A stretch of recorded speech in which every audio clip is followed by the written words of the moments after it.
Hello guys, this is Michael aka Monk Business from Rise of Aesir. So if you have paid sharp attention between the two episodes, episode 11 and episode 12 of Hearthbreakers, you will know that there is actually a gap of cards that we didn't cover. And the reason for that is that I fucked up some sound settings when we did them. And then in time the cards became kinda irrelevant because new cards were constantly coming up, right? So I'm here to cover our opinion, Rise of Aesir's opinion on these cards in a little shorter video, hopefully, where I'll just go through them and quickly round them up and what our conclusions on those cards were. So it'll be approximately 20 cards. I'll go in order of the releases and the reveals, and let's get to it. So I'll start out by revealing Goblin Autobarber. So it's a 2-mana 3/2 mech for Rogue. It reads Spellcry, give your weapon +1 attack. So this minion seems really strong in kind of mid-range or even aggro Rogue. Rogue previously have only been playing Miracle and nothing else was really viable. And this card is good in Rogue since it's the typical 3/2, of course. 3/2 in itself for 2 mana is not good enough, but Spellcry is half of a deadly poison. So we concluded that even in the late games, you can buff up whatever weapon you're holding. If you're holding the hero power weapon, it becomes many times better, especially in the early game also, where if you can buff up your 1 attack, your 1/2 weapon to a 2/2 weapon, all of a sudden it's a Stormforged Axe, the Shaman weapon, kinda, that you can make every turn if you want to. And 2 attack allows you to kill off both Knife Juggler, Egg if you have Eviscerate ready, and all of these 2 health minions, whereas the 1 attack has, of course, double attack is gonna reach way more. Also for your AoE combos with Blade Flurry, this card is gonna be really strong. The Mech Tribal might be important, might not be important. If you want to build a Mech Rogue, I'm pretty sure this is gonna be an auto include. In some other kinds of Rogue, this might also be good enough to be included, but it's not an automatic include.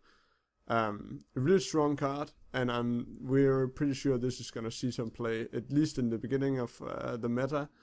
Then it might not be strong enough. I cannot really predict the future, but it might not be in favor simply because Rogue has a hard time playing other decks other than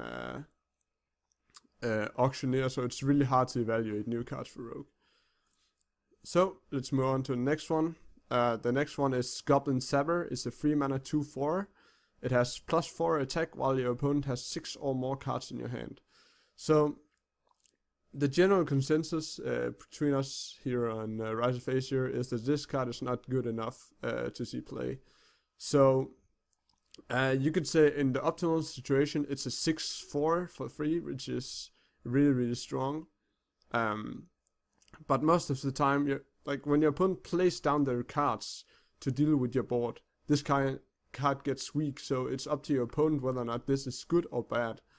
And just the simple fact that it's up to your opponent to control the strength of this card really makes it weak, since it doesn't have charge. So even if your opponent has like 6 or 7 cards in the hand when you play it, if he draws 1, he's now at 7 or 8. He plays 1 or 2 cards, or even 3 cards. Of course, in the early game it might be strong, but if you're already playing an early game deck and your opponent is playing a late game deck, you're already winning just by flooding the board.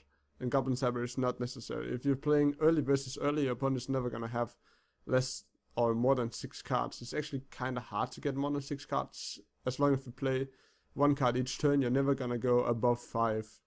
So our general consensus is that this card is not good enough. You might try to play it in some kind of mill deck, but in mill you don't really want the aggression. You want to just be able to trade. And this gives attack and not health. If it gave health and attack like +2/+2 instead, it would have been way better in mill kind of decks, because now you can control the board. And giving it more attack doesn't help it survive more. So the next card is Illuminator. It is a 3 mana 2/4. If you control a secret at the end of your turn, restore 6 health to your hero. So, to begin with, we thought that this card was actually just straight up better than Ice Barrier. But that isn't really the case, because if you play a secret, like this late game secret kind of deck with Molten Giants, or even the one that Strifegrow just revealed, you play Ice Barrier because it is a secret that you can get out from Mad Scientist. You can not get out Illuminator from Mad Scientist. And it is also conditional, so if you don't have a secret, it's just really bad. So I don't think that we'll see this be played in Mage. I don't think we'll see this be played in Hunter. Even Control Hunter, they want valuable minions, and Aggro Hunter obviously doesn't want a 3 mana guy that can only push 2 damage. The hero power costs less and deals more damage. So, and in Paladin, you already have a lot of healing options, and I don't think Illuminator will help the slightest in that deck either. So, like, the card is not bad, but I think it's just not, it's too situational for what it's worth. So let's move on to the next one, which is Shield Maiden. It is a 6 mana 5/5 warrior card. Battlecry, gain 5 armor. So the problem with this card is that it's a 6 mana drop. So if you play warrior control, you have to decide between this card and Sylvanas, and you would much rather have the chance of mind controlling your opponent's card than gain 5 armor. And like, you could even play a Cairn or some of the new 6 mana legendaries that are so strong, like Hogger as well is one of the old ones that could go into warrior instead of Shield Maiden. So I think, or we thought, that Shield Maiden would only see play if the meta got so aggressive that you needed the 5 health just to stay alive and try to stabilize. But as warrior is right now, the meta isn't fast enough. And even comboing with Shield Slam, you don't need that extra combo enabler. You already have Shield Block, and you usually hold on to Shield Block for the consistency of Shield Slam. And I don't think including Shield Maiden will be enough to remove Shield Block, and I don't think it'll be strong enough to be better than the 6 drops. So it's a card that could see play depending on a meta, but right now we don't think it'll be good. The next card is Jeeves, a 4 mana 1/4 mech. At the end of each player's turn, that player draws until they have 3 cards. So this card enables aggressive decks to not be Warlock. But the stats are too weak, so even if you play an aggressive deck, you don't want to spend your 4 mana turn playing a 1/4. And especially because if you haven't emptied your hand beforehand, then you have to use 4 mana, and you might even get back that many cards because you still have so many things you want to play, but you already spent 4 mana on this card. It's a symmetrical effect, so your opponent can also use it, but it's not that big of a problem, because if your opponent wants to use it, they have to end their turn while it's on the field. That means you get it one more time. So you're always 1 turn ahead of your opponent drawing these cards. We think that Jeeves could see play if some kind of really aggressive mech deck, or really aggressive some other kind of deck sees play. Maybe Murloc, something that isn't Warlock, could use Jeeves to refill their hand and play a bunch of new Murlocs. So this card will only see play in super aggressive decks, and even in super aggressive decks, it's not necessarily an auto-include. You really have to think hard between this card and something else, because it is expensive and it doesn't help your board, and you really want to have this strong board early in early decks. So it could see play, but it's not that strong. Next card is Ancestor's Call. It is a 4 mana epic spell from Shaman. Put a random minion from each player's hand into the battlefield. So the very short consensus on Ancestor's Call is that it's just bad. Even if you build your deck around getting out these late game drops, you have to wait for turn 4. That's like you're playing Handlock, but you have to, so you like Handlock, you have to wait to turn 4, and then you have to play it to get something big. But unlike Handlock, you don't have the ability to refill your hand or draw a lot of cards. And your opponent, if your opponent is also playing a mid-range or even an early decks getting out a free 4-2 or whatever will push them even more against you. So if you're playing against an aggressive deck and you wait to turn 4 to play anything, you're gonna get wrecked. If you play against a mid-range deck and you play Ancestor's Call and you get something big and your opponent might also get something big. Imagine playing against Druid and they're like, oh, well, I play a minion here at 3 mana, at 4 mana I play a Yeti. Then I at 4 mana play Ancestor's Call. I might get Ysera, right? That is kind of the dream, right? And then my opponent gets out like an Yeti more. That getting Ysera out will not help you survive against this mid-range Druid with combo and pushing your damage, like pushing damage so early. And you might argue, well, unlike Handlock, you can play cards before turn 4, right? But the problem is, if you want to play cards before turn 4, that means that Ancestor's Call's randomness will hurt you, because you might drop that early drop out instead of that late drop you have in hand. So the unreliability and the fact that your opponent also gets the effect, and the fact that it's 4 mana, it's actually more expensive than you think, makes us conclude that this card isn't good. The next card is Foe Reaper 4000. It is an 8 mana, 6/9 legendary mech. Also damages the minion next to whoever he attacks. So, in general, this card is not good. The easiest way to compare it is with Kel'Thuzad. And Kel'Thuzad is a 6/8 drop, which can have an immediate effect. If you already have a board, you can trade those in and get those right back. This guy has to wait until your next turn to be effective. If you get this card out before turn 8, it's really, really strong. Like in Druid, maybe, if you can innovate this guy out, or if you somehow make Ancestor's Call work and you can get this out on turn 4, then you can start clearing the board and it's really hard to get rid of Foe Reaper. But if you play it on turn 8, where it's kind of meant to be played, it's too bad. So in general, this card is not strong enough. Even if you look at the stats, and it's actually such good stats. It has really good stats for what you would think, right? It cannot be killed by Big Game Hunter. It has 9 health, which is more than Giants attack, so it doesn't get one-shotted by Giants.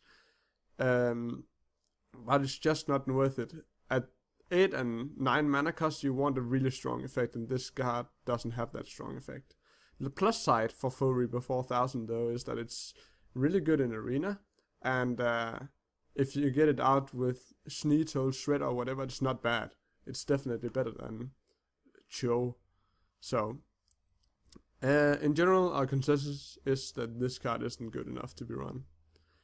So, the next card is a Druid card. It says 2 mana, 2/2 mech, anodized Robocop. It reads Taunt, choose one, +1 attack or +1 health. So, this is basically a Taunt vanilla that you can choose whether or not it's a 3/2 or a 2/3, which actually makes it really strong in kind of the early game. Because in the early game, if your opponent plays Leper Gnome, if you sit here with a 3/2, it's like, oh damn, he can trade upwards, right? But now you can choose to have a 2/3 instead. And if your opponent plays, let's say, what's called Injured Blade Master, right? Then it's too late. If your opponent plays a 1-drop, like a 1/3 from either Priest or Mage, it could be the Cleric, then you can play the 3/2 instead of the 2/3, so that because you have the option to choose, makes this card better than we thought to begin with, and the fact that it is a mech might make mech druid a thing. Just because Mech Warper can cheat out these cards very early, which makes them way better than they are. So this card might see play. It's not that good. It's not an amazing card. It's just whatever. It's okay. Depending on whether or not you want to get more value out of your cards, usually Druid doesn't play 2 drops just because they want to be able to, in the late game, drop this 5-drop, then drop this 5-drop, or drop 2 5-drops. So it might see play in some kind of early mech druid deck. Otherwise, it's whatever card. It's not good, it's not bad, but it has potential to be good enough to be played. So the next card is Fell Cannon. It is a 4-mana 3/5 mech. At the end of your turn, deal 2 damage to a non-mech minion. So to start off, this minion can also deal damage to your own minions, which I didn't think it could to begin with, so I thought it was really insane. But the fact that it can hit your own minions puts on 2 restrictions on it. You either have to play a mech deck or you have to play a mid-range deck. The reason for that is in a mid-range deck, when you play this down, you assume that you're not going to have any other minions on the board. So in that case, it's actually a Yeti with 1 less attack that can shoot 2 damage, which is really strong effect. But if you play it together with something else, if you already have whatever on the board, like a knife juggler, shooting your own knife juggler is so bad that it won't even play it down from your hand, which might result in you losing tempo if you have no other play that turn. So I would not play this card in any deck, like early deck, unless it's purely mech, which makes sure that it cannot hit your own minions because it cannot hit mech minions.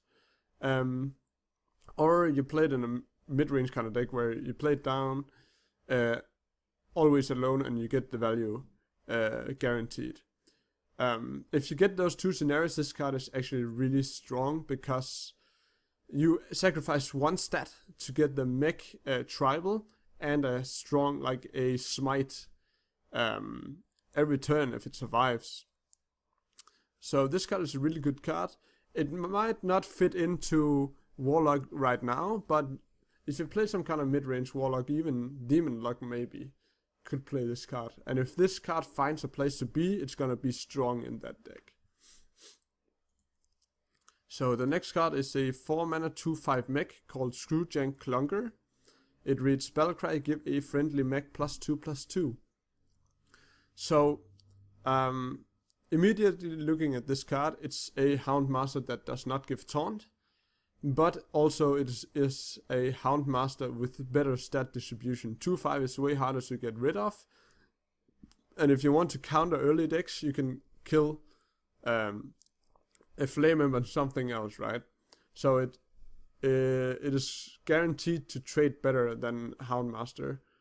Not guaranteed, but there's a bigger chance that it will trade better than Houndmaster. Also, mech buffing might be better than beast buffing, depending on whether or not there is enough mechs to be that is allowed to be played in warrior.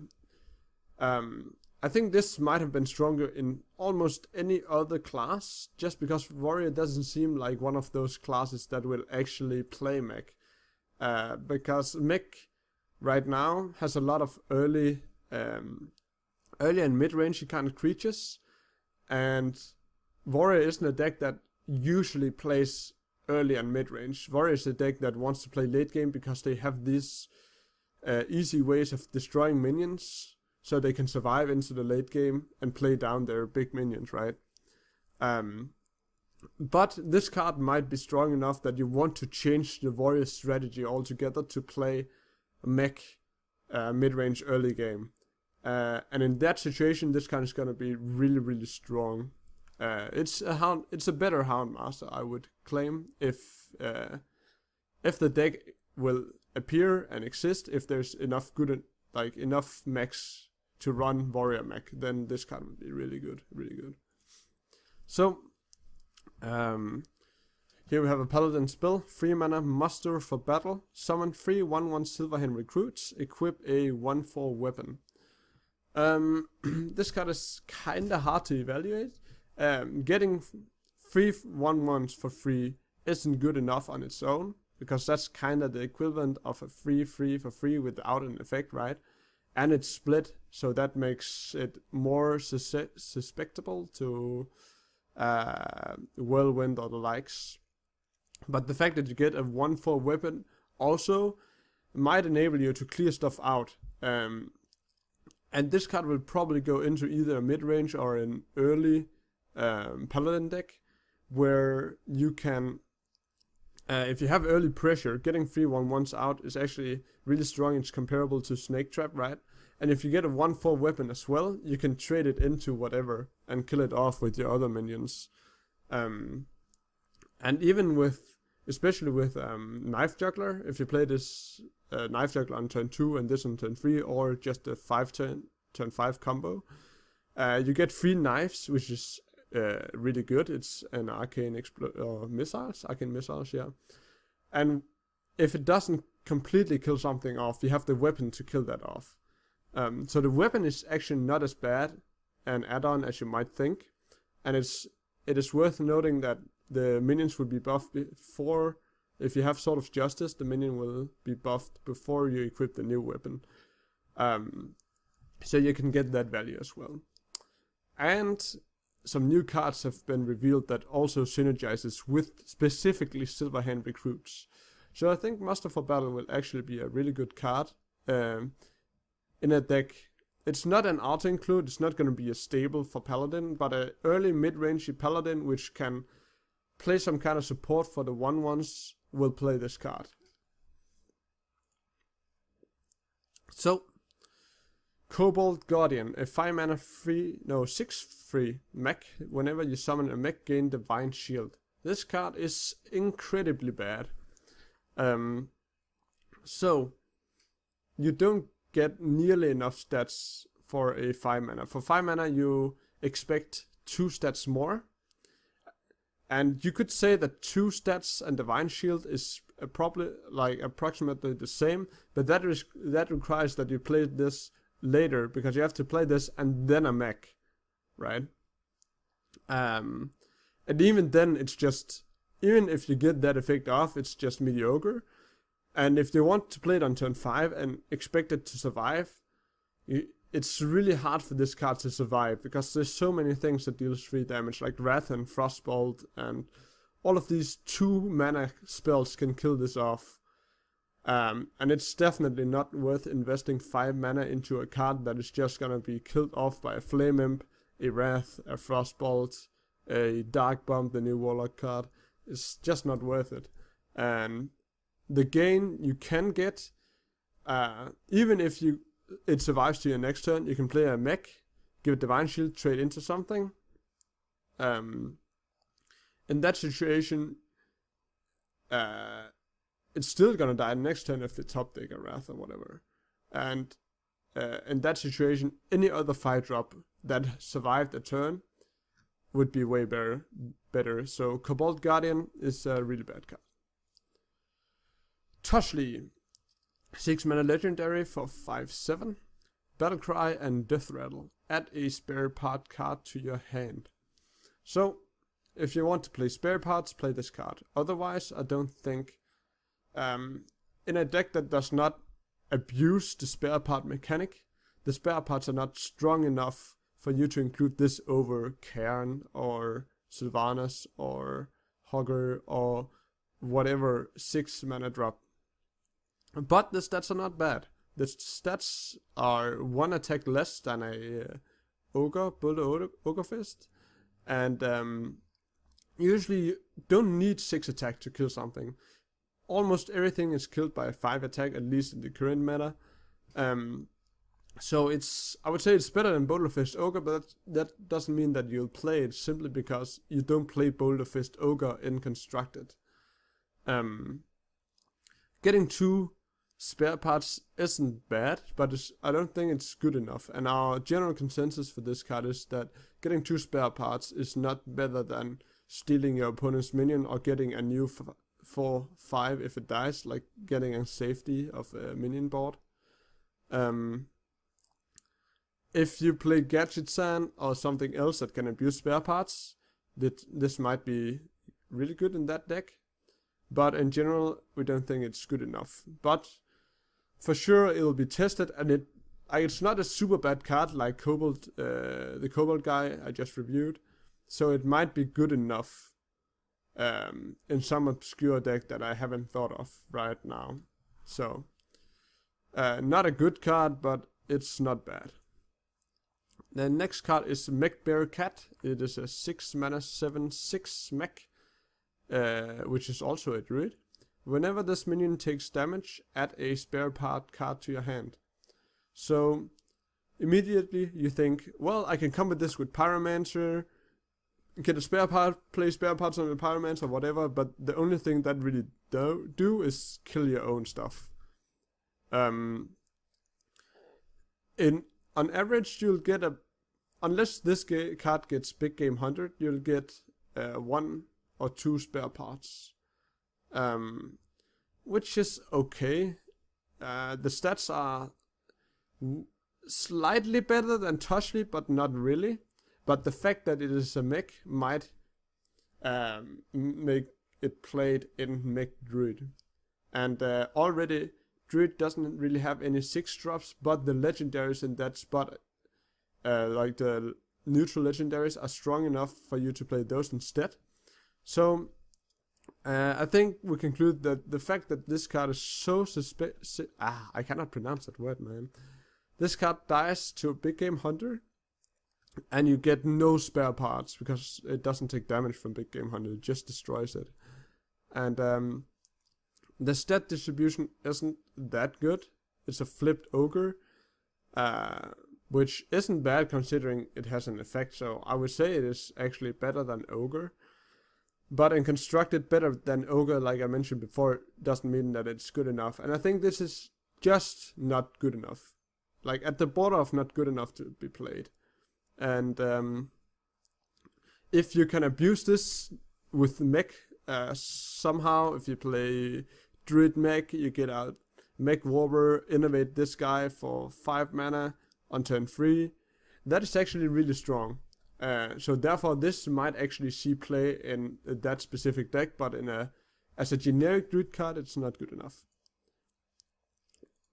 So Cockhammer, a 2/3 weapon for 3 mana. Battlecry, give a random friendly minion Divine Shield and Taunt. So this card is actually really strong. Giving Taunt and Divine Shield isn't bad. Taunt is approximately worth 1 stat, and Divine Shield is approximately worth 3 stats.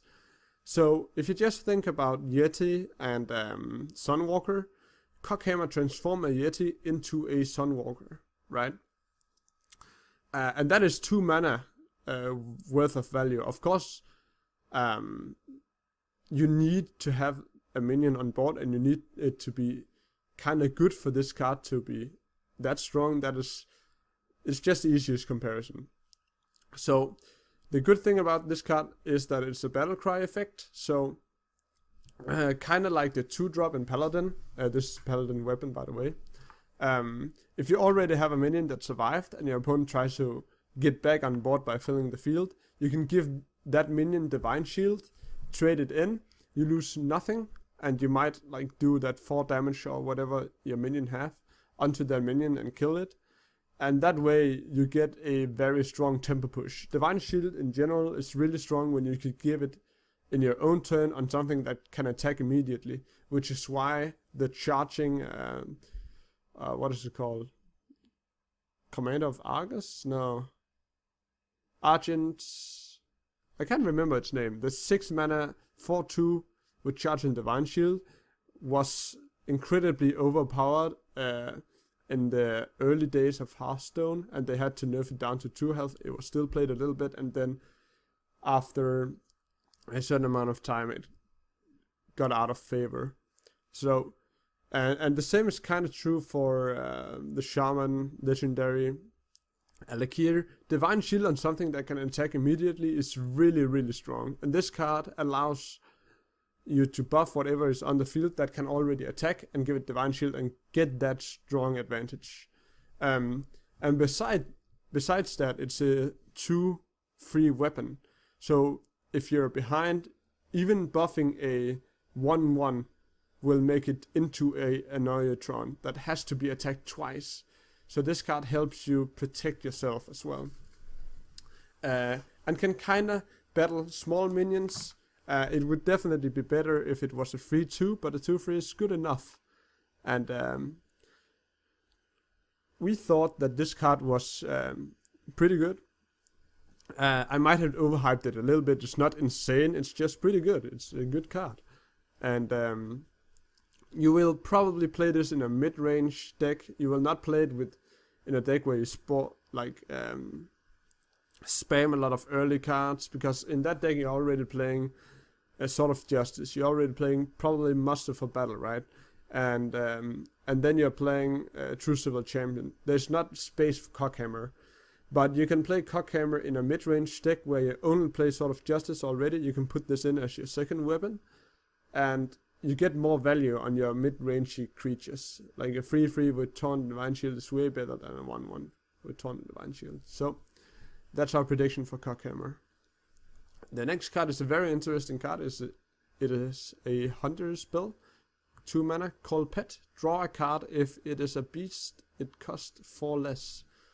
So the optimal scenario for this card, it is an Innovate that lets you draw a card. And besides that, you can actually say that it's even an Innovate that you can save into future turns. So you can in an example, you can play this card, get maybe like the Dream is getting a 7-drop, which will now cost 3. And then you can wait until your next turn and get that huge push by putting down that minion.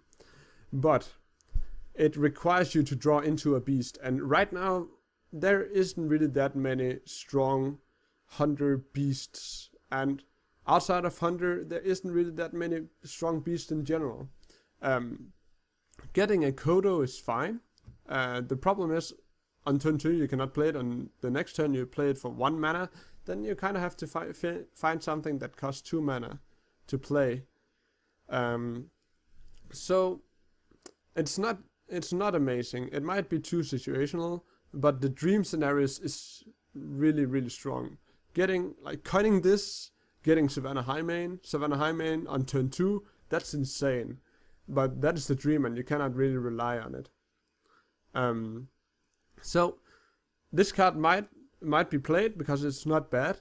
It might see play in some kind of minion focused deck, but as of right now, the best beast cards are all 1 cost, 2 cost, 3 cost, and this card isn't good enough for those beasts. So you have to play some kind of mid-rangey Hunter, which might be possible with the new cards, but as of now, I don't think it's not super strong. It is just, well, it might see play. It's not bad, but it's not good. Gazrilla. Here's one of those targets for Call Pet. But it's only 1 minion. If you could play like 4 of these, then Call Pet would be way better than. But the fact is, this is actually I think the only new beast we get in Goblin versus Gnomes, at least in Hunter. So I don't think that is enough to make Call Pet better, but Gazrilla in itself is really strong. Let's take a look at it. It is a 7 mana 6/9 beast. Whenever this minion takes damage, double its attack. So the fact that it has 9 health makes it very hard to kill. So you can, it's kind of like Savannah Highmane in a sense, where if you're already slightly ahead on board, you can play this minion down and your opponent is going to have a hard time getting rid of it. If they want to big game Hunter it, they have to do something about it first. Either use a spell, use a minion or something, or use 2 mana hero power and take 6 damage depending on whether they're rogue or druid or mage, right? And then they can big game Hunter it, so just exactly skips Big Game Hunter for the most part. And this card would probably be insane in any deck that isn't Hunter, just because in Warrior it would be very easy to trigger. In Mage you could trigger it very easily as well with your ping. In Priest you could use Wild Pyromancer. There's just so many ways, but in Hunter it's not obvious how you trigger it. So in the current Hunter decks, I don't think it's good enough, like in the super early aggressive decks, but it's really good and might actually by itself make mid-range Hunter kind of viable. And already you have Hunter's Mark, which isn't bad with Wild Pyromancer. So Wild Pyromancer isn't like, oh, you cannot play Wild Pyromancer in Hunter, it's impossible. Wild Pyromancer isn't good right now, but it could be okay if you focus more on the mid-range control kind of Hunter. And a lot of people are suggesting, what's it called? The Elven Archer, which some people actually played just because of Hunter's Mark. And that card can now also combo with Gashrilla. So the more combos you add in that synergizes together, the better those like the cards become. If you add it in, let's say equality, right, in Hunter, theoretically, then both Elven Archer and Pyromancer would be even better.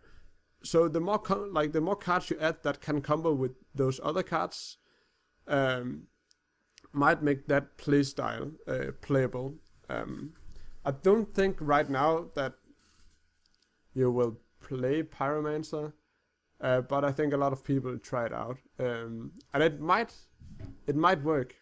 But Gashrilla in itself, I think it's really strong. It even has better stats than a 7-drop should have, where you think a 7-drop should have 7, 8, and that's worse because that gets killed by big game. So 6-9 is actually the most optimal stats you can have, beside it having a crazy effect. If you can just trigger it twice, you already win, right? 24 damage on turn 7 in Hunter, there's a big chance you already dealt 6 damage, and then you already win. It's just really strong, and I think Gashrilla is really strong in any deck that wants to play around it. So the next card is Iron Sensei. It is a 3-mana 2/2 mech. At the end of your turn, give another friendly mech +2/+2. So the card is kind of weak in itself, and it requires that you already have a mech on board. So if you play it on turn 3, you really want to play that Iron Barber thing, the Auto Barber I mentioned in the beginning of the episode. That gives you +1 attack, right? Boosting that up to a 5/4 on turn 3 means that you have a Yeti, ready to attack next turn, and at the same time they want to kill Iron Sensei, so they have to choose between which target do I actually want to kill. But Iron Sensei is really easy to kill already because it only has 2 health, but because it is rogue, it's actually it's easier to protect, at least from minions, where you have backstab and weapon and deadly poison on your weapon. You can kill whatever, right? And SI 7 agent, if you cut out SI on turn 2 and maybe play Iron Sensei afterwards to kind of get it rolling. So the only way most of the time this minion is only gonna die to spells, and if you already buffed something else and then this guy dies to spells, they have to deal with that something else afterwards, which make Iron Sensei really strong. The only problem is that it has to buff mechs, so you have to play a shit ton of mechs in your druid deck, and I'm pretty sure this card is only gonna be included in some kind of early aggressive backspace kind of rogue, where you're playing everything you have and trying to overwhelm your opponent. So I'm sorry. So this card is really good in that specific deck that it fits into. Let's take a look at the next card. Snow Chugger. It is a 2-mana 2/3 mech. Freeze any character damaged by this minion. So the effect shouldn't be overlooked here. If you can somehow get this out before your opponent draws into that weapon he wants to kill this with, you can stop that from ever happening by just constantly hitting your opponent's face. If you play this early, it's gonna be annoying. It might trade into some worse minions and create some kind of early field pressure, right? And even if it let's say it trades into a 2/1 leopard gnome, right? And then afterwards it somehow survives a few turns later. You can use this as a ice lance to just stall something for a turn in order for you to finish it off with your hero power or some other spell. So I think Snowchugger is really strong. Especially if you want to build around mech. You already have the 4-mana Blast Mage, I think it's called, which deals 4 damage arcane missiles, like 4 damage random split to your opponent, if you already have a mech when you play it. So a mech mage will definitely play Snowchugger, and you might already play it in non-mech mage decks. So it is an auto-include in mech mage, and it might also be good in just standard mid-range mage. It won't be playing late mage, of course, because you want late game cards, which can provide more value than just early game pressure. So a very interesting card. It's not overpowered, but it's a strong card. The next card is also a mech 2-drop. 2-mana Willing Sabermatic. It has 3 attack and 2 health, and it's simply Wind Fury. So this card, a lot of people said that this card is actually insane, and for the most part I will agree. It is a Bloodfen Raptor with Wind Fury, and Wind Fury is such a great ability that usually it costs, what's the cost of Wind Fury actually? Let's say Harpy, right? Harpy is a really bad card, of course, but it's a Yeti for 2 more mana, and the only difference is that it has Wind Fury. So you could kinda say that Wind Fury is worth 2 mana, and when you look at this, it already have the stats that it needs to have, and then it has Wind Fury. So you play this card out. If you're playing for board control, it's not really gonna help you that much. But let's say you're playing a mid-rangey kind of shaman, and you're playing against a late game deck. Unless they use a spell on it, if they don't have a spell or some immediate answer, that's 6 damage. And then next turn, if they once again does not have a spell or an answer, you just won the game on that damage alone. And I think this card it's not as strong as Undertaker, but it's kind of comparable to Undertaker, where you have to deal with it the moment it comes out, because otherwise it might just spiral out of control. For controlling the field, this card is not really that good, but the fact that you have the option to push so much damage so early in the game, and even like if it survives for 1 turn, double Rockbiter, and you have 18 more damage, right? So this card is really strong, and it's also a mech if you somehow want to build mech shaman or something. So yeah, a strong 2-drop for shaman, especially because shaman didn't really have that many 2-drops. Most of their cards were actually 3 mana. So if this survives a turn, then you play the hounds, what's called Spirit Wolves. Get 2/2/3 with taunts. It's really hard to get to this card. So your opponent have to use spells on it. And the fact that your opponent has to use spell on a 2-mana drop is really strong in itself. So a really strong card. The next card is kind of similar. It is a 4-mana 5/4. It has Wind Fury, Overlord 1, 50% chance to attack the wrong enemy. So the card is not bad. It is really good for if your opponent has a clear board, and Shaman has a easier time than most other decks clearing the board, just because they have so many early spells that can deal with the board, right? So if it survives 1 turn, there's a pretty good chance that you can hit for 10 damage, which is actually a lot. The thing is though, it has this negative effect of 50% chance to attack the wrong enemy. So let's say your opponent played some kind of, I don't know, let's say he just played Yeti, right?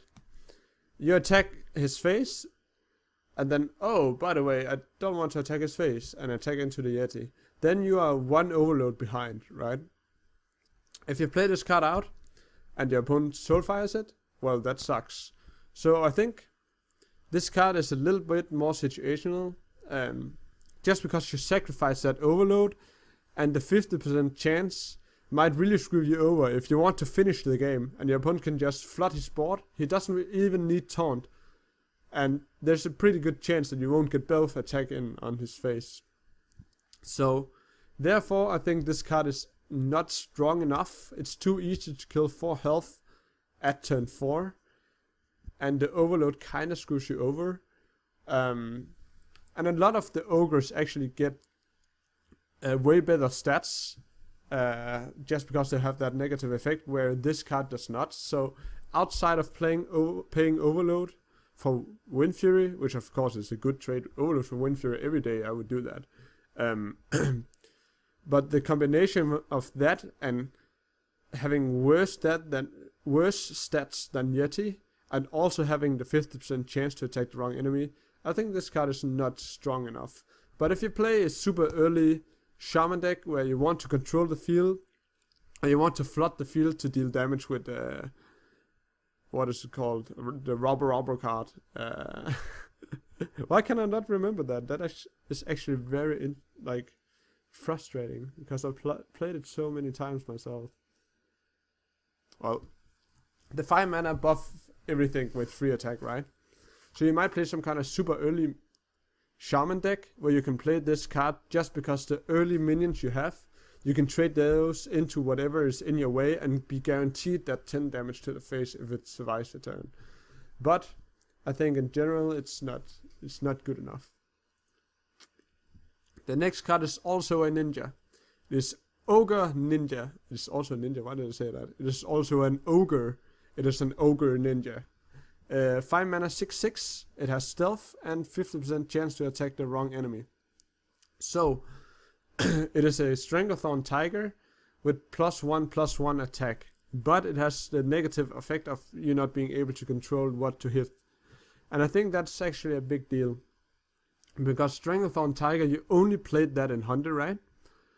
And you played it to be able to finish your opponent off, have this guaranteed 5 damage that your opponent cannot deal with, right? But the problem here is that Ogre Ninja isn't a guaranteed 6/6, because it might slam into a minion. On the other hand, it has good stats for a 5-drop, so you might want to play this to be guaranteed to have a good minion trade, and then you attack into their face and they're able to react to that. So it might screw you over, but the fact that it has 1 stat more than it should have, and stealth, isn't bad, so it might be okay. But my initial reaction is that I don't think this card will be included. I think it's just too slow. Next card is a 4 mana spell for Rogue, Sabotage. Destroy a random enemy minion, combo, and your opponent's weapon. So this card got a lot of hype. I don't think it's worth all that hype, but the card isn't bad either. Essentially, it is a deadly shot for 1 more mana. And how many deadly shots were already played? Not that many, right? So, outside of that, if you want to combo it, you have to play something before it. So, if you are not playing Preparation, you kind of need to wait until later turns than turn 4 if you want to destroy a weapon. And that might hurt you. But it might also be okay, right? So this card might be okay just because a deadly shot in Rogue might be better than a deadly shot in Hunter. But I don't think it's as good as people say it is. Just because it is Rogue, it might be good enough, because you can play backstab on whatever other minion and then be guaranteed to kill the minion you want to kill.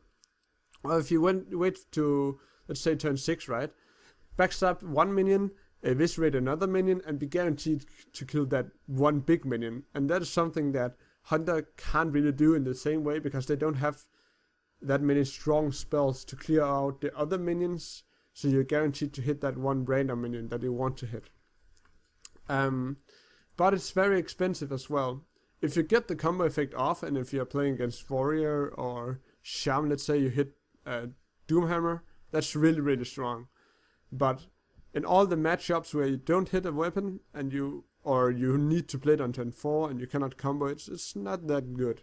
So it's not a terrible card, but I don't think it's as good as people hype it up to be. The next one is Antique Healbot. It is a 5-mana 3/3 mech. Battlecry, restore 8 health to your hero. I don't think this card is good. We compare it here in Rise of Asia. We compared it to the 3-mana spell that in Druid, right? That heals you 8.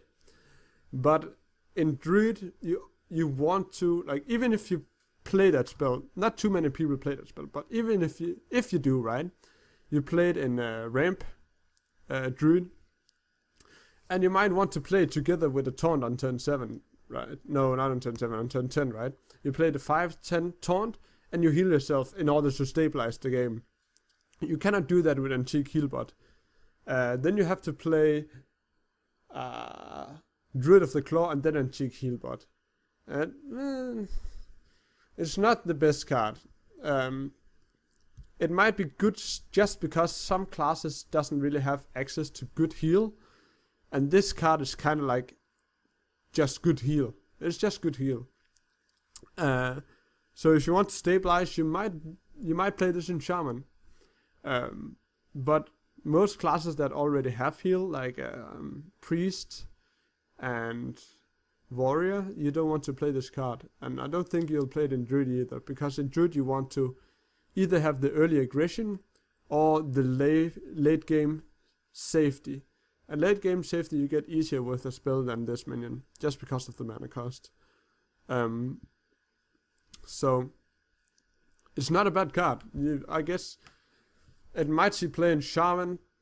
It might see play in some other class that has a hard time healing, but I don't think it's good enough for most other classes. And even in those classes that do not have heal, it's not an auto-include. So it might just fade into darkness and never see play, because it's not good enough. But it might also see play in one deck here, some obscure specific deck that wants heal. And then I guess it's okay, because that option weren't there before.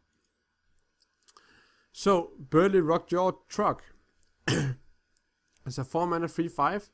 Whenever your opponent casts a spell, gain +2 attack. So, it is a worse Yeti. And if your opponent wants to destroy it, they destroy it and you don't get the benefit. If your opponent do not want to destroy it, they summon minions and it's still a worse Yeti. So, the only scenario where this is good is if you're against the deck that wants to play a spell to destroy one of your other minions, because that other minion is more important than Burly Rockjaw Truck, right? So I guess if you play... No, I don't think this card is good. I don't think it's good enough. To be fair though, 3 attack kills a lot of the same things that 4 attack do kill. So if you want another Yeti, but there is already another Yeti in the new set, so no, I don't think it's good enough. It's not anti spells, because if your opponent kills it with a spell, it doesn't matter, then it gets more attack, right? And that extra attack isn't super good. If you play this against the Yeti, they can attack and then use the spell afterwards, right? If you play this and your opponent only plays a Yeti, then when you get the turn again, he haven't used the spell, and thus it haven't been buffed to kill that Yeti. So It's not bad, but I don't think this will see play in any deck. Feign Death. 2 mana spell for Hunter. Trigger all death rattles on your minions. So, a really strong card. A lot of people were overhyping it, but I don't think it's worth the hype. Because if you play it in the very aggressive Hunter deck, right? You don't want to have dead cards. You don't want to have a 2 mana spell that you can only play if you're already winning. If you already have a board filled of minions, you're already winning, then you don't need Feign Death. So I think Feign Death will be more in style of the Shaman spell, right? It is a stronger version of Reincarnate. So you want to play it in a deck where you can get Savannah Highmanes, Sylvanas, X, maybe even X. So some kind of mid-range hunter. And that deck, mid-range hunter, is significantly different from the hunter that everyone hates right now. So Feign Death might be really strong in mid-range hunter, but it's not making the current hunter even stronger, because the current hunter will not play it. So it's a good card, but it's definitely not an auto-include. It's definitely not overpowered. It's just a good card that you can play in some specific decks, but will definitely not play in all Hunters decks. So, Little Exorcist, a 3 mana 2/3. It has Taunt, Battlecry, gain +1/+1 for each enemy Death Rattle minion. So if everyone is playing early Death Rattle decks, you can put this into your deck. Otherwise, don't do it. If your opponent do not have any Death Rattles, this card is a worse Tauren Warrior. And Tauren Warrior already sucks, right? So this card is definitely not worth it in that situation. If your opponent has 1 Death Rattle, it is a 3/4 with Taunt, which isn't bad, but it isn't insane either. It's just whatever. It's slightly better than what is it called? It's very close to being a Sentient, but not quite, right? And it's slightly better than Spider Tank. Except it doesn't have mech. If your opponent has 2 different minions, then this card is really, really good. But I don't think the risk of having a Tauren Warrior, unless your opponent plays a Death Rattle, is big enough for this card to see play. Unless every deck plays early Death Rattle minions. This card is not gonna help you against the Sylvanas, right? This card is not gonna help you against a Canned Bloodhoof. This card is only good if what you're playing against is a Zoo or Hunter deck which plays early Death Rattle minions. In those situations, well, it's fine. It's really good. In every other situation, it's really, really bad. So, it is really dependent on the meta, but I don't think it'll see too much play. Scarlet Purifier. A 3 mana 4/3. Battlecry, deal 2 damage to all minions with Death Rattle. This card is actually pretty cool.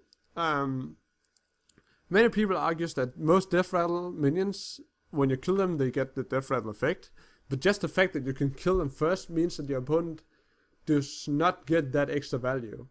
For example, let's say you kill a Web Spinner. They get a minion to their hand, right? But they can now not use that 1/1 to do whatever they want. If you kill a Spider, they cannot use that 1/2 body to kill 2 of your dudes. If you kill an egg, this guy can trade with that Nerubian Spider. And your opponent does not give the option of buffing up their egg and then trading and then getting a Spider, right? So, and if you kill, like say, a mad scientist, then they do not have a 2/2 to kill whatever you play, right? So, the effect is actually stronger than people think it is. But And because its stats are not bad, unlike Little Exorcist, which is a 2-3, which is significantly worse than a 4-3, then you can play it even if your opponent does not have a death rattle. It's not good if your opponent does not have death rattle, but it's not super bad either. And let's say your opponent has Sylvanas, right? You play this, deal that 2 damage, end your turn, and then it trades with the Sylvanas, right? So I think this card is actually better than it gets credited for, but I'm not sure it's so, it really depends on the meta. It might not be strong enough to be played over other free drops in Paladin. But it's not good. No, it's not bad. It's actually pretty cool. And you can even trigger your own egg if you really want to do that. So, yeah. It might create some kind of new Paladin with egg kind of deck. But it might also just be a standard free drop. You might play one-off in the case you're against an early deck where this card can change the flow of the battle in your favor. Of course, it's not always good to activate the egg. Let's say your opponent does not have an option for triggering their egg. You would much rather not kill that egg, and that's kind of the weakness of this card. But I think it's good. Stemwheel Sniper. 2 mana, 2/3. Your hero power can target minions. This card is really, really good. It is really, really, really good. The one problem that it has, though, is that unlike, let's compare it to Orkneyed Soul Priest, right? Orkneyed Soul Priest is played in a deck that is already about control, because your hero power can help you control the board to begin with. You play Orkney and then you control the board in another way. In Hunter, your hero power can never help you control the board unless you play this minion, which requires that you draw this minion. Like if you build your deck to be a control hunter, then if you don't draw this minion, all of a sudden you do not have that option of supporting your control play style with your hero power. But if you have minions enough in the 2 mana, 3 mana spot, and you want to play mid-range control-ish hunter, as long as you don't need to use your hero power to be able to control the board, then Stemwheel Sniper is really, really good, because it turns your hero power into a double mage hero power. And the stats aren't bad. Unlike Orkney Soul Priest, where Orkney Soul Priest is really, really good, it misses 1 stat from a Yeti. This guy does not miss a stat from being a 2-drop. And you can play it on turn 4 as a 2/3 and also deal 2 damage, which is also good. So this minion is really strong in mid-range and maybe control hunter. It's not super insane, but it's really good. It's really good, and I'm pretty sure it's gonna see play. Not in the current hunter version where you want to fill the board early. I mean, you might even play it in early hunter just because it's a 2/3, and yeah, it might even be good in early hunter. So yeah, it's a good card. It's a really good card, and I like it. Just you can also activate Gasrilla with this card, which is an added benefit.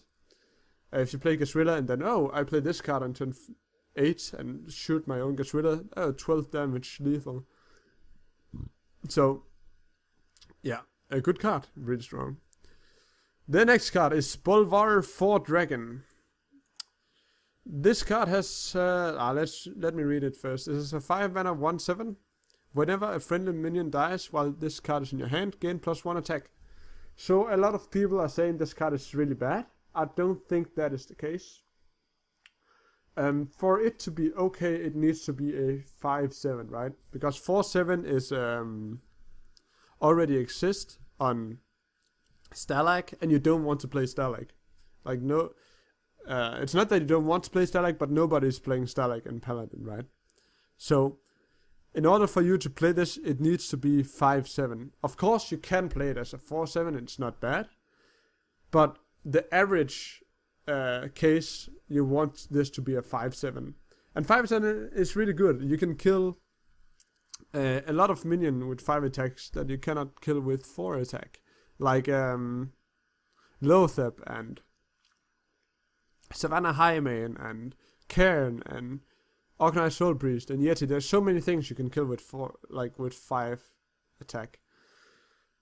But it requires 4 minions to already have died for it to become a 5 attack. And it isn't that hard to do in Paladin, because you have your hero power, you have muster for battle.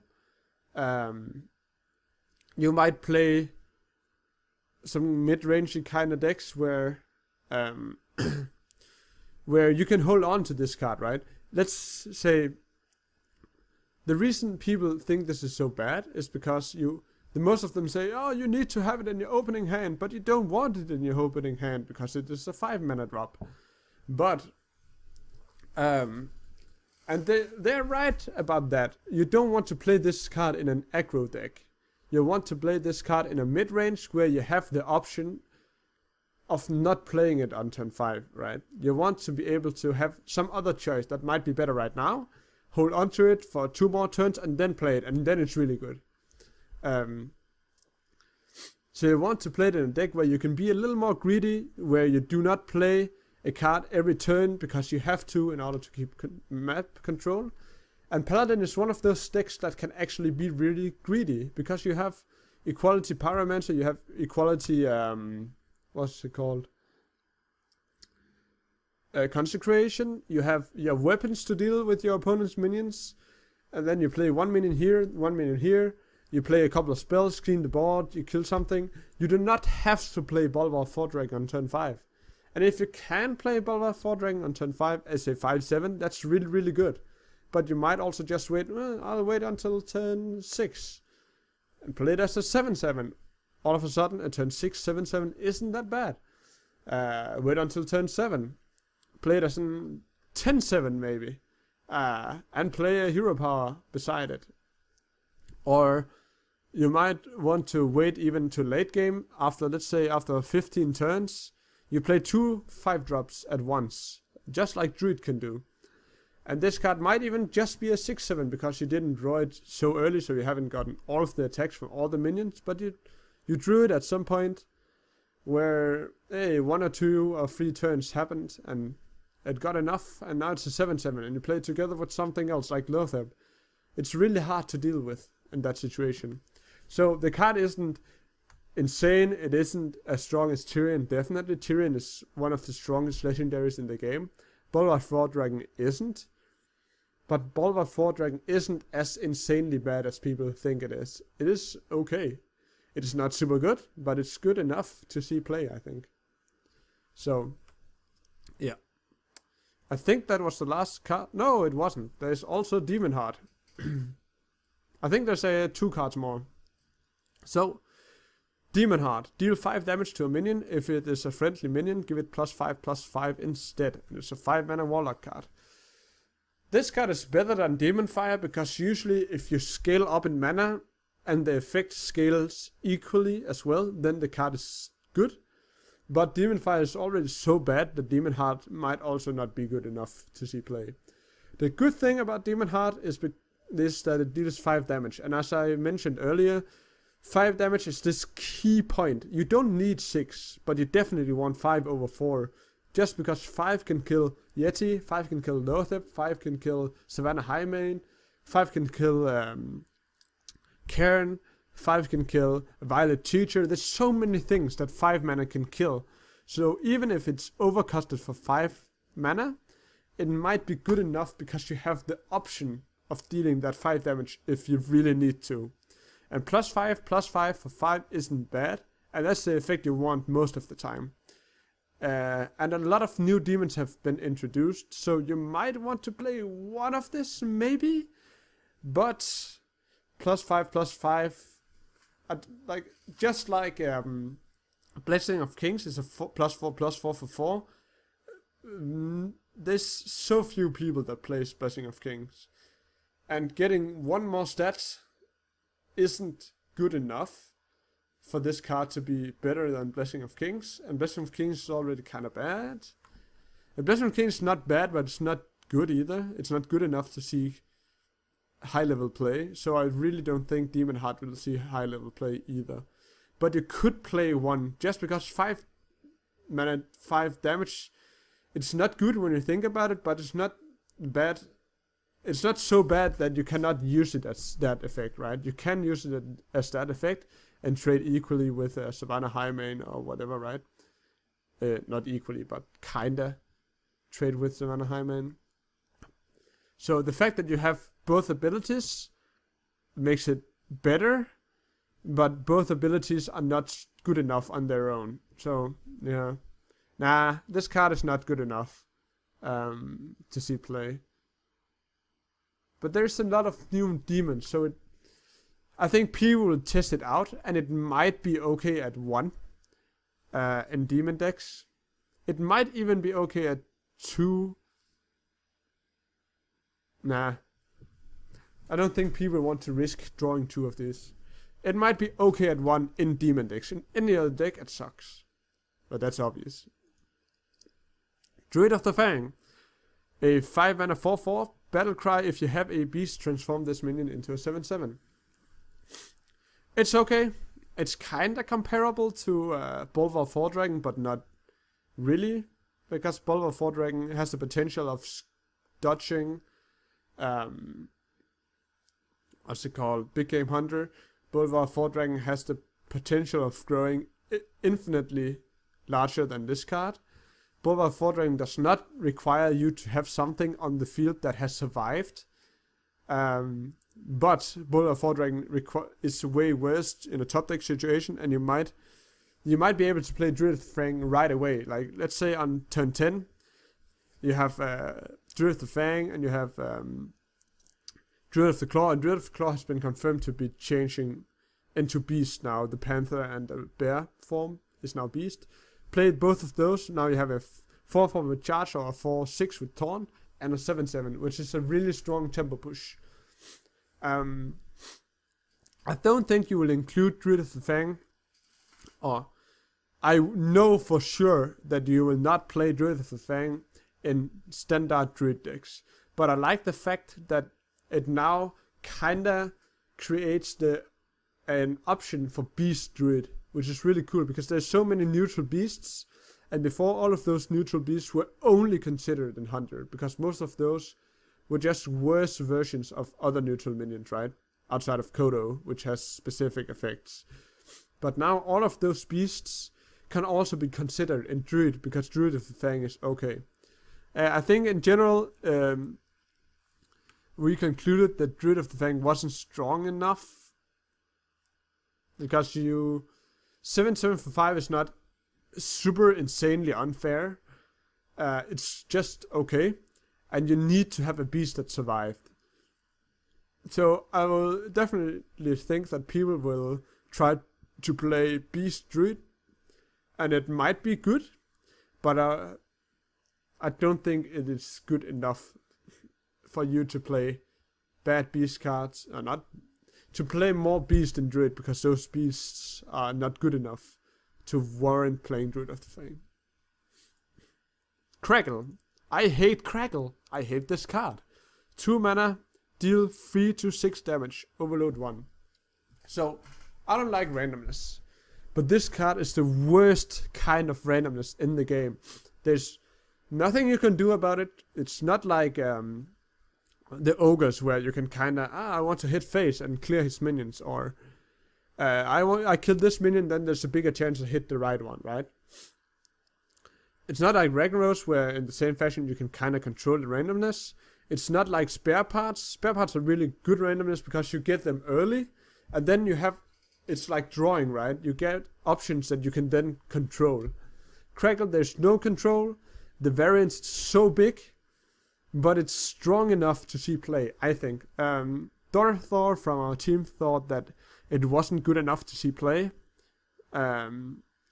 because the variance was too big. You want to be more in control of your spells, but I think I will be happy if this card is bad, but I don't think it is bad. I think it is, because it is stronger than Lava Burst. On average, it's a 4/5, right? For 3 mana. It has less overload, and costs 1 mana less than Lava Burst. And I think that is really the deal here. I think this card is good. I hope it won't be good, because if it is good, it will be played in Shaman. And there's so many times where I'll be like, I need 4 damage. I got the 25% up my ass. Or so many times where my opponent's like, I have no other play, I need to play this and just risk it, and they get the 6 damage and they win. And a lot of people are saying, well, you can just have a lot of shitty minions and trade them in, depending on the amount you are missing. But that is also game deciding. If you hit and you're gonna roll a dice whether or not you have to sacrifice the 3 minions you have on the board. What the fuck? I think this card is too random. And I really hate the kind of randomness this card provokes, because there's no fun in it. It's not like the Shredders and the other guys that summons a random minion that might tell a player story. There's no fun in Crackle. It's just fucking boring. Super boring, super frustrating. This only negative emotions will come from using Crackle. Unless you're playing in a tournament, you hit the 6 damage, you're happy that you win the tournament. But even then, you kind of have the negative emotion of, I just cheated my opponent from winning. And I know in ISF, Wyhone, he got actually sad when he played Hunter and he rolled Huffer, because he thought that he wanted to play this back and forth game with his opponent, because he had respect for his opponent, right? And when he got Huffer, he just won straight up. And it's like, you can actually be sad when you screw over your opponent, because you want to have a fun game, and Crackle's not fun. So that's the cards. For now, the rest of the cards will be covered in our podcasts. It seems like it gets whatever. Sorry about the picture over here, but it took longer than I expected. I'm sorry about that, but I hope you can use this if you want my opinion on some card or whatever, that you can use this video for that. So that's it. This has been a pleasure to talk with you in 1 hour and 18 minutes. I don't expect you to watch through it, but if you do, here's a thumbs up for you. Yeah, and I'll see you in the next podcast.